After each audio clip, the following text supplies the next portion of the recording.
లక్ష్యాలు ఈ వీడియో చివరిలో మీరు చేయగలరు. సింగిల్ యాక్టింగ్ సిలిండర్ను యాక్చువేట్ చేయడానికి సర్క్యూట్ని రూపొందించండి. డబుల్ యాక్టింగ్ సిలిండర్ను యాక్చువేట్ చేయడానికి సర్క్యూట్ని రూపొందించండి. ఈ వీడియో చివరిలో మీరు చేయగలరు. సింగిల్ యాక్టింగ్ సిలిండర్ను యాక్చువేట్ చేయడానికి సర్క్యూట్ని రూపొందించండి. డబుల్ యాక్టింగ్ సిలిండర్ను యాక్చువేట్ చేయడానికి సర్క్యూట్ని రూపొందించండి.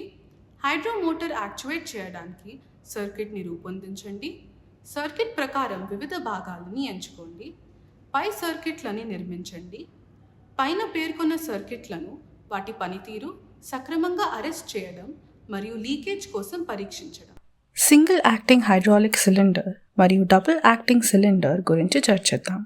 Single acting cylinder. Single acting hydraulic సిలిండర్లో ఒకే పోర్ట్ చేర్చబడింది. హైడ్రాలిక్ ద్రవం ఇక్కడ ప్రవేశిస్తుంది మరియు ప్లంజర్ను ఒక దిశలో బయటకి నెట్టివేస్తుంది. ఒకే పని చేసే హైడ్రాలిక్ సిలిండర్ నిర్వహించడం సులభం కనుక దీనికి తక్కువ పని అవసరం. ఒక లైన్ మాత్రమే ఉన్నప్పుడు ఆ ఒక్క లైన్పై ఒత్తిడి మాత్రమే సిలిండర్ ఎలా పనిచేస్తుందో నిర్ణయిస్తుంది. పిస్టన్ రాడ్ను పొడిగించడానికి లేదా ఉపసంహరించుకోవడానికి వారు తరచుగా స్ప్రింగ్ లేదా ఇలాంటి పరికరాన్ని ఉపయోగిస్తారు. అయితే వారు అలా చేయడానికి ముగింపు శక్తిపై కూడా ఆధారపడవచ్చు. మన్నికైన మరియు ఆధారపడదాగిన పరికరాలు రూపకల్పన చేస్తున్నప్పుడు సరళత ఎల్లప్పుడూ తెలివైన ఆలోచన. Double acting cylinder. Double acting cylinder యొక్క పోర్ట్లు రెండు. ఒకటి సిలిండర్ ఉపసంహరించుకోవడానికి మరియు మరొకటి హైడ్రాలిక్ ద్రవం ప్రవేశించడానికి మరియు ప్లంజర్ని పొడిగించడానికి. ప్లంజర్ యొక్క రెండు వైపులా హైడ్రాలిక్ ద్రవాన్ని పంప్ చేయడం డబుల్ యాక్టింగ్ హైడ్రాలిక్ సిలిండర్లతో సాధ్యవంతమవుతుంది. పిస్టన్ రాడ్ రెండు చివర్లకు దగ్గరగా ఉన్న కనెక్షన్ అపర్చర్లో ముందుకి మరియు వెనక్కు ప్రయాణించగలదు. అదనపు పోర్ట్ ప్లంజర్ ఎల్లప్పుడూ దాని ప్రారంభ స్థానానికి తిరిగి వస్తుందని మరియు ఉపసంహరణ సమయంలో వినియోగదారుకు ప్లంజర్పై మరింత నియంత్రణను ఇస్తుందనే హామీ ఇస్తుంది. డబుల్ యాక్టింగ్ సిలిండర్లు వాటి వేగవంతమైన మరియు మరింత ఊహాజనిత ఉపసంహరణల కారణంగా పునరావృతమై ఖచ్చితత్వం అవసరమయ్యే ప్రాజెక్టులకు అత్యుత్తమ ఎంపిక. Hydro Motors. ఇది హైడ్రాలిక్స్లో ఉపయోగించే రోటరీ యాక్చువేటర్. దీన్ని హైడ్రాలిక్ మోటార్స్ అని కూడా పిలుస్తారు. రోటరీ మోషన్ అవసరమైనప్పుడు ఇది చాలా ఉపయోగకరంగా ఉంటుంది. ఈ హైడ్రో మోటార్ల ద్వారా రోటరీ యాక్షన్ సాధించబడుతుంది. లీనియర్ యాక్చువేటర్స్ మాదిరిగానే ఇది కూడా స్థానభ్రంశం, భ్రమణ దిశ, ఒత్తిడి లేదా టార్క్ అవసరం పరంగా నియంత్రించబడుతుంది. సిలిండర్లు సరళ చలనని అందిస్తాయి, అయితే హైడ్రో మోటార్లు భ్రమణ చలనని అందిస్తాయి. వివిధ రకాల హైడ్రో మోటార్లు. హైడ్రో మోటార్లు 3 రకాలుగా ఉన్నాయి. 1 gear type, 2 vane type, 3 piston type. ఈ రకాలు పనిచేసే సాధారణ సూత్రాన్ని కలిగి ఉంటాయి. ఇవి దాదాపు నిర్మాణంలో హైడ్రాలిక్ పంపును పోలి ఉంటాయి. హైడ్రాలిక్ మోటార్లు యొక్క ఆపరేషన్ హైడ్రాలిక్ పంపుకు వ్యతిరేకం. గేర్ రకం మోటార్లు. గేర్ మోటార్లు రూపొందించబడ్డాయి. 1 గేర్ మోటార్ పై గేర్ ఎక్స్టర్నల్ గేర్ లేదా 2 గేర్ మోటార్లో గేర్ ఇంటర్నల్ గేర్. గేర్ మోటార్లపై గేర్లో నూనె ఒత్తిడి ఇన్లెట్ పోర్ట్లకు ప్రవేశిస్తుంది. ఈ నూనె గేర్లను తిప్పడానికి బలవంతం చేస్తుంది మరియు నూనె అవుట్లెట్ నుండి ప్రవహిస్తుంది. మోటార్ వేగం ప్రవాహం బై నిమిషం మొత్తం మీద ఆధారపడి ఉంటుంది మరియు మోటార్ టార్క్ నూనె ఒత్తిడిపై ఆధారపడి ఉంటుంది.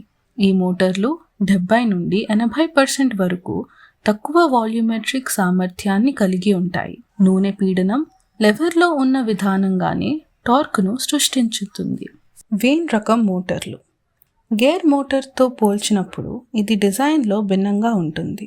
నూనె ప్రవాహం ద్వారా షాఫ్ట్తో పాటు వేన్ కదులుతున్నట్లు సాధారణ లైన్ చూపిస్తుంది.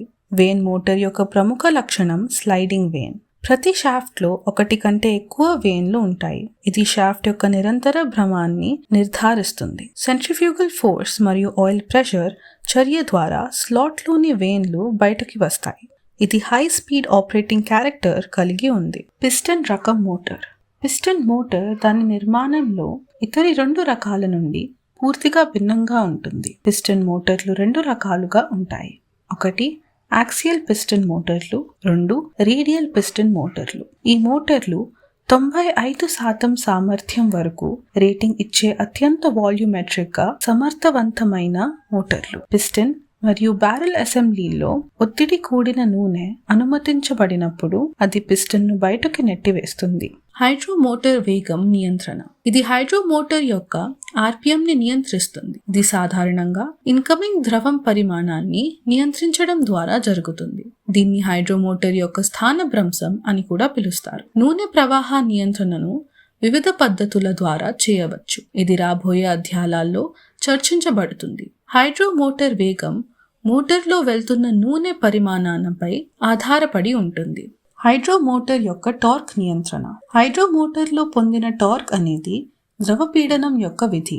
అందువలన హైడ్రో మోటార్ యొక్క ద్రవ ఒత్తిడిని నియంత్రించడం ద్వారా టార్క్ కూడా నియంత్రించబడుతుంది. హైడ్రో మోటార్ యొక్క దిశ నియంత్రణ. సర్క్యూట్లో డైరెక్షన్ కంట్రోల్ వాల్వ్ని ఉపయోగించడం ద్వారా ఇది జరుగుతుంది. ఇది డబుల్ యాక్టింగ్ సిలిండర్ యొక్క కదలిక దిశను నియంత్రించే పద్ధతి చాలా పోలి ఉంటుంది. హైడ్రో మోటార్ యొక్క భ్రమణ దిశ నూనె ప్రవాహ మార్గంపై ఆధారపడి ఉంటుంది. ఒక హైడ్రో మోటార్ స్పెసిఫికేషన్. ఒక హైడ్రో మోటార్ సాధారణంగా కింద పారామీటర్ల ద్వారా రూపొందించబడింది.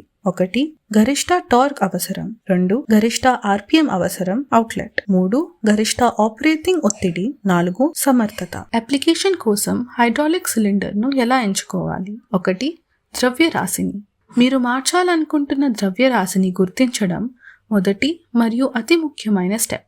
మీ ద్రవ్యరాశిని నిర్ణయించిన తర్వాత దాన్ని తరలించడానికి అవసరమైన శక్తిని ఎలా ప్రభావితం చేస్తుందో మీరు ఆలోచించాలి.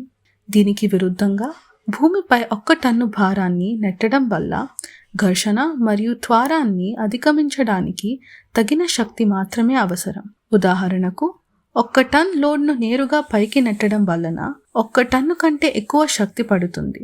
ఇది ఏమైనప్పటికీ సిలిండర్ యొక్క శక్తి ఎల్లప్పుడూ సరికానిదిగా పరిగణించడానికి సరిపోతుంది. 2 స్ట్రోక్. సిలిండర్ ద్వారా పిస్టన్ ప్రయాణించే దూరం. 3 స్ట్రోక్ పొడవు. స్ట్రోక్ పొడవులు పిస్టన్ యొక్క కొలతలు. పొడవు 1 అంగుళం భిన్నాల నుండి అనేక అడుగుల వరకు ఉంటుంది. Operating pressure.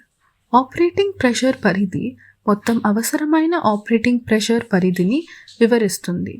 5 బోర్ పరిమాణం.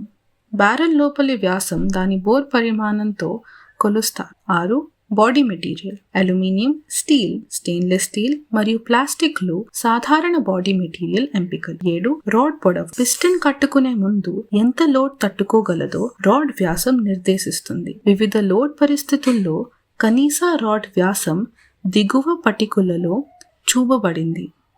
పిస్టన్ యొక్క బహిర్గత పొడవు టేబుల్ పై భాగంలో చూపిన విధానంగా తరచుగా సిలిండర్ స్ట్రోక్ పొడవు కంటే ఎక్కువగా ఉంటుంది. 8 వేగం. సిలిండర్లోకి మరియు వెలుపలకి హైడ్రాలిక్ నూనె ప్రవాహాన్ని నియంత్రించే వాల్వ్ల ద్వారా వేగం నియంత్రించబడుతుంది. సాధారణంగా సిలిండర్లు వాటి గరిష్ట సహజ వేగంతో పనిచేయడానికి అనుమతించబడ్డాయి. గరిష్ట వేగం సిలిండర్ పరిమాణం, పోర్ట్ పరిమాణం, గాలి పీడనం, హోస్ బోర్ మరియు పొడవు మరియు సిలిండర్ వ్యతిరేకంగా పనిచేసే లోడ్ ద్వారా నిర్మించబడుతుంది. 9 ఫోర్స్. ఫోర్స్ పిస్టన్ వ్యాసంతో అనుసంధానించబడి ఉంటుంది, అయితే అవి నేరుగా అనుపాతంలో లేవు.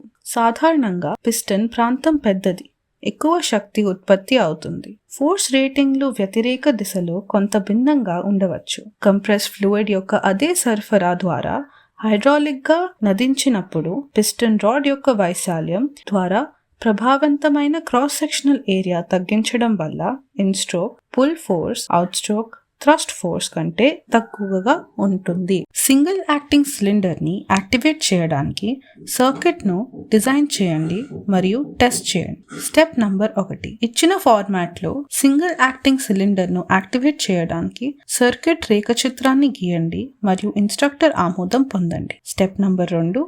సిలిండర్ను యాక్చువేట్ చేయడానికి మరియు సర్క్యూట్లోని వివిధ పాయింట్ల వద్ద ఒత్తిడి పర్యవేక్షించడానికి ఎలిమెంట్లను చేర్చండి. స్టెప్ నంబర్ 3, ఆమోదించబడిన సర్క్యూట్ రేఖాచిత్రం ప్రకాశం హైడ్రాలిక్ మూలకాలను ఎంచుకోండి. స్టెప్ నంబర్ 4, ట్రైనర్ కిట్ లోని ఎలిమెంట్లను మౌంట్ చేయండి మరియు కనెక్ట్ చేయండి. స్టెప్ నంబర్ 5, హైడ్రాలిక్ పంపును ఆన్ చేయడానికి ముందు మీ ఇన్స్ట్రక్టర్ ఆమోదాన్ని పొందండి. స్టెప్ నంబర్ 6, హైడ్రాలిక్ పంపును ఆన్ చేయండి. స్టెప్ నంబర్ 7, ఏదైనా లీకేజ్ల కోసం సర్క్యూట్ ను తనిఖీ చేయండి. స్టెప్ నంబర్ 8, కనెక్టర్ పైప్లను మళ్లీ బిగించడం ద్వారా ఏమైనా లీకేజ్లను తొలగించండి. స్టెప్ నంబర్ 9, కనెక్టర్ మరియు పైప్లను బిగించినప్పుడు హైడ్రాలిక్ పంపును ఆపివేయండి. పట్టికలో వాల్వ్ యొక్క స్థానం మరియు సిలిండర్ యొక్క స్థానం గమనించండి. Step number 10, direction control valve ని యాక్చువేట్ చేయండి మరియు వాల్వ్ మరియు సిలిండర్ యొక్క కొత్త స్థానాన్ని గమనించండి. స్టెప్ నంబర్ 11, హైడ్రాలిక్ పంపును ఆపివేయండి. స్టెప్ నంబర్ 12, వాల్వ్లు మరియు ఇతర ఎలిమెంట్లను డిస్కనెక్ట్ చేసి సంబంధిత ప్రదేశాల్లో ఉంచండి.